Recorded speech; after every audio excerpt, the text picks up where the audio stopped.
ಪ್ರಧಾನಿ ನರೇಂದ್ರ ಮೋದಿಯವರು 2 ದಿನಗಳ ಕಾಲ ಜಪಾನ್ ಪ್ರವಾಸವನ್ನ ಕೈಗೊಂಡಿದ್ದಾರೆ. ಪ್ರಮುಖವಾಗಿ ಇವತ್ತು ಟೋಕಿಯೋಗೆ ಭೇಟಿ ನೀಡಿರುವ ಪ್ರಧಾನಿ ನರೇಂದ್ರ ಮೋದಿ ಅವರಿಗೆ ಅದ್ದೂರಿ ಸ್ವಾಗತ ಕೂಡ ಕೋರಲಾಯಿತು.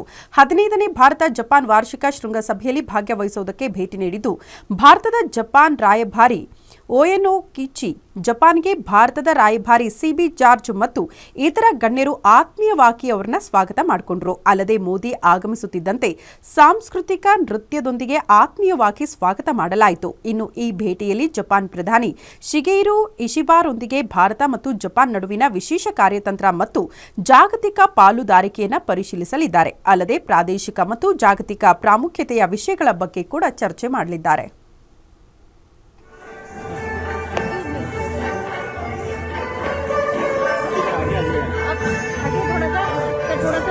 Media. You can go inside.